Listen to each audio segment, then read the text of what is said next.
خیرکم من تعلم القرآن وعلمہ، تم میں بہترین انسان وہ ہے جو قرآن پڑھے اور پڑھائے۔ السلام علیکم ورحمۃ اللہ وبرکاتہ۔ امید ہے کہ تمام حضرات خیر وافیت کے ساتھ ہوں گے۔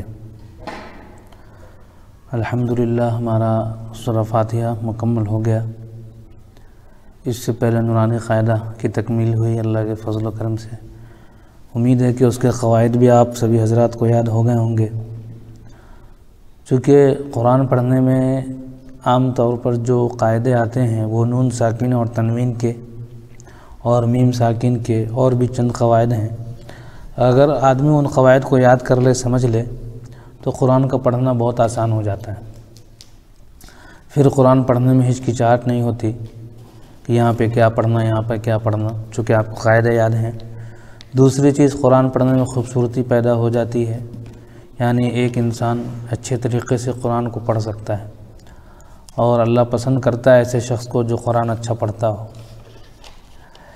تو الحمدللہ ابھی جو ہماری دوسری صورت شروع ہوگی وہ سورہ الناس اور اس کے مختصر سے ترجمہ انشاءاللہ۔ تو سورہ الناس چھوٹی صورت ہے، ہم اگر چاہیں تو اس کو کم از کم اتنا تو ہونا چاہیے کہ جو چھوٹی چھوٹی صورتیں ہیں 10 صورتیں اس کو ہم زبانی یاد کر لیں، تاکہ ہم نماز میں پڑھتے رہیں، نماز کے لیے آسان ہو جائے۔ اور کوشش یہ بھی ہونی چاہیے کہ وہ ترجمہ کے ساتھ یاد ہو جائے تو اور زیادہ بہتر ہے۔ تو ابھی ہم قرآن میں دیکھیں گے۔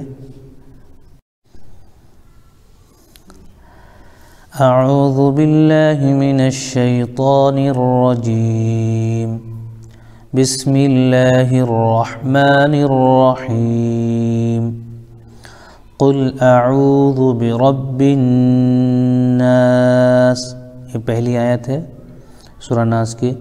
قل، یہ قل ہے، لام ساکن ہے تو لام میں قاف کو ملا دیں گے، قل۔ اسی طرح حمزہ کے اوپر زبر ہے، اس کو جلدی پڑھیں گے، قل، پھر عین واو پہ شعو، واو ساکن ہے تو ساکن والے حرف کو پیچھے والے حرف سے ملائیں گے، تو عین کو واو میں ملایا۔ اور یہ مد بھی ہے، واو ساکن سے پہلے عین کے اوپر زبر، عین کے اوپر پیش ہونے کی وجہ سے واو مدہ ہو گیا، تو اس کو ایک الف کھینچیں گے۔ حروف مد کی مقدار ایک الف ہوتی ہے۔ تو قل ذال پر پیش ہے تو ذو، قل اعوذ، با کے نیچے زیر تو بی، قل اعوذ بی، را پر زبر، لیکن با کے اوپر آگے تشدید ہے، تشدید والے حرف کو 2 مرتبہ پڑھتے ہیں، ایک بار تو پیچھے والے حرف سے ملا کر، ایک بار خود سے، تو را کو ہم با میں ملا دیں گے۔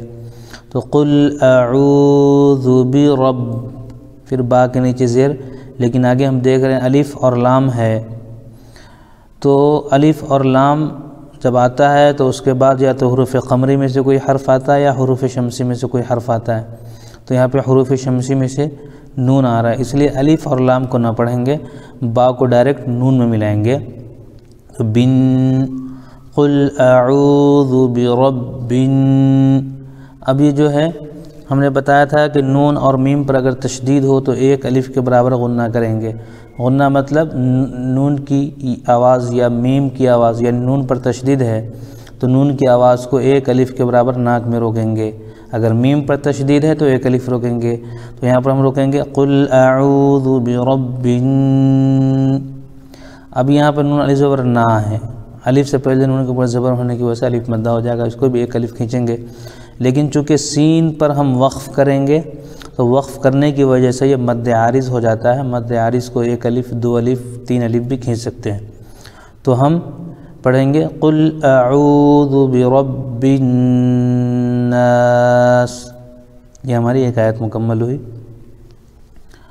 دوسری آیت ہے ملک الناس، میم پر زبر تو جلدی پڑھیں گے، لام کے نیچے زیر تو لی، ملی، کاف کے نیچے زیر ہے لیکن پھر یہاں پر الف اور لام ہے، تو الف اور لام کے بعد ہم نے دیکھا تو حروف شمسی میں سے نون آ رہا ہے، اس لیے الف اور لام کو نہیں پڑھیں گے، ڈائریکٹ کاف کو نون میں ملا دیں گے، تو کن، ملکن، پھر یہاں پہ نون پر تشدید ہے تو غنہ کریں گے ایک الف، ملکن۔ اب یہاں پر نون الف زبر نا، یعنی الف مدہ ہو جائے گا، اور آگے جو سین ہے اس پر ہم وقف کرنے کی وجہ سے سین ساکن ہو جائے گا، تو یہ مد عارض کہلائے گا۔ اب اس کو 1 الف 2 الف 3 الف بھی کھینچ سکتے ہیں، تو یہ ہو جائے گا پورا ملک الناس۔ تیسری آیت ہے الہ الناس، حمزہ کے نیچے زیر ہے، جلدی پڑھیں گے تو ای، لام پر کھڑا زبر ہے، اور کھڑا زبر الف مدہ کے برابر ہوتا ہے، تو لا الہ، ہا کے نیچے زیر ہے لیکن الف لام کے بعد پھر حروف شمسی آ رہا ہے، اس لیے ہا کو نون ملا دیں گے، تو ہن الہن، پھر الف مدہ آ رہا ہے، نون الف زبر نا، لیکن سین وقف کرنے کی وجہ سے یہ مد عارض ہو جائے گا، الہ الناس۔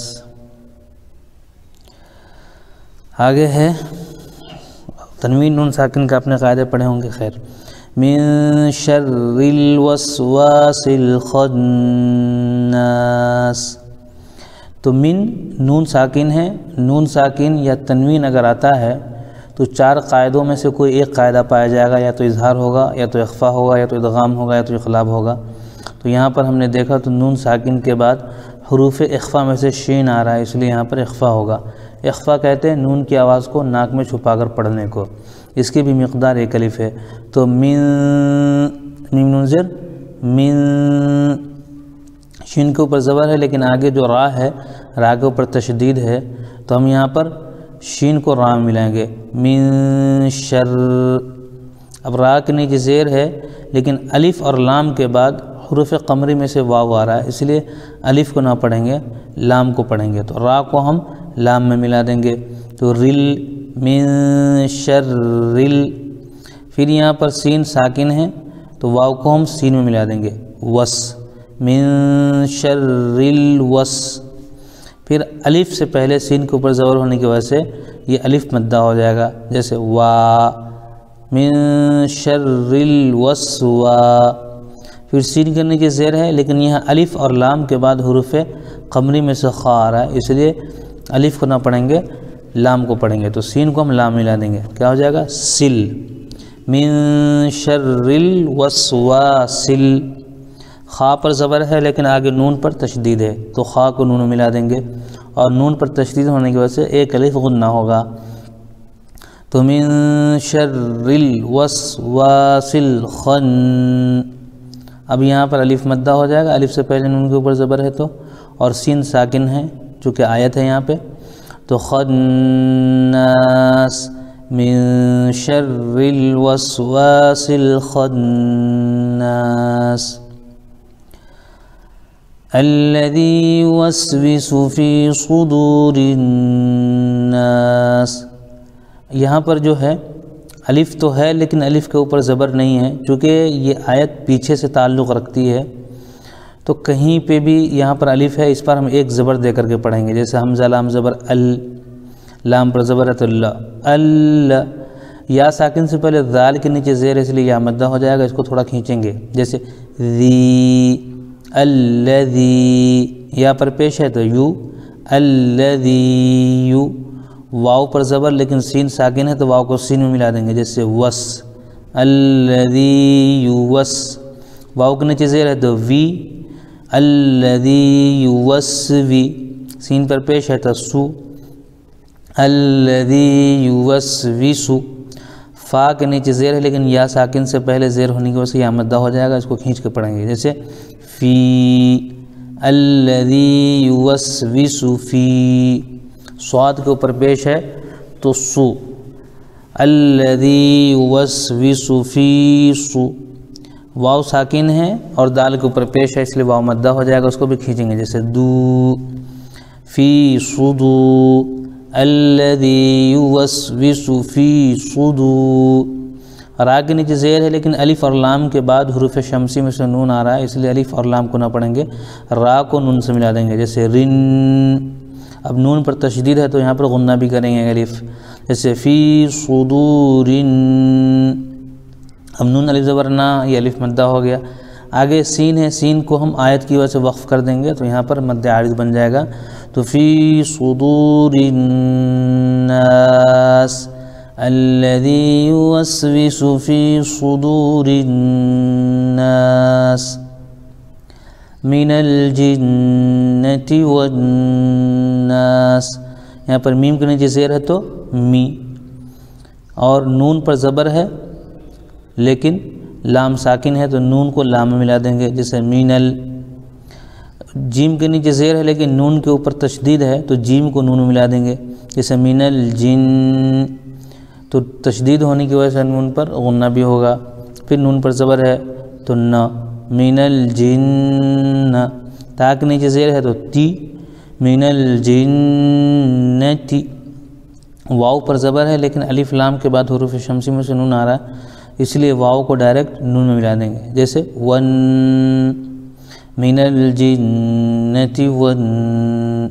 اب الف نون الف زبر نا، یہ الف مدہ ہو جائے گا، لیکن سین آیت کی وجہ ساکن کر دیں گے یعنی وقف کر دیں گے تو یہ مد عارض ہو جائے گا. من الجنة والناس.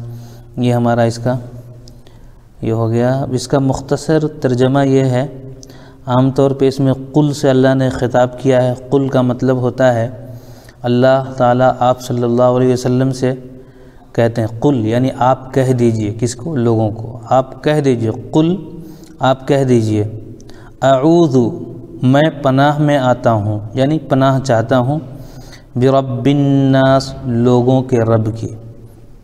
تو ہو جائے گا آپ کہہ دیجئے کہ میں لوگوں کے رب کی پناہ چاہتا ہوں. دوسرا ہے ملک الناس. ملک کے معنی آتا ہے بادشاہ اور ناس کے معنی انسان، تو ملک الناس لوگوں کے بادشاہ کی. یہاں پہ بھی مراد اللہ ہی ہے، یعنی لوگوں کا بادشاہ کون ہے؟ اللہ کا، اللہ ہے. تو میں لوگوں کے بادشاہ کی پناہ میں آتا ہوں. الہ الناس، یہاں پر الہ کے معنی تھا معبود، الناس معنی لوگ، تو لوگوں کے معبود. تو لوگوں کے معبود کون ہے؟ اللہ. تو لوگوں کے معبود کی پناہ چاہتا ہوں. من شر الوسواس الخناس. شر کا معنی تو سمجھتے ہیں، من کے معنی تھا ایسے، تو من شر الوسواس، وسواس کے معنی آتا ہے وسوسہ ڈالنا، وسوسہ ڈالنے والے، خناس چھپ چھپ کر حملہ کرنے والے. تو من شر الوسواس الخناس بدی سے اس کی جو پھیلائے اور چھپ جائے، یعنی اس کی برائی سے، اس کے وسوسے سے جو وسوسہ ڈالے اور چھپ جائے. الذی یوسوس فی صدور الناس جو وسوسہ ڈالتا ہے، الذی جو یوسوس وسوسہ ڈالتا ہے، فی کے معنی آتا ہے میں، صدور الناس لوگوں کے دلوں میں، جو لوگوں کے دلوں میں وسوسہ ڈالتا ہے.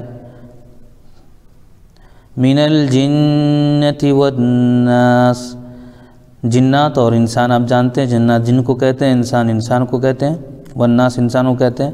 من کے معنی آتا ہے سے، وہ چاہے جنات میں سے ہوں یا انسان میں سے.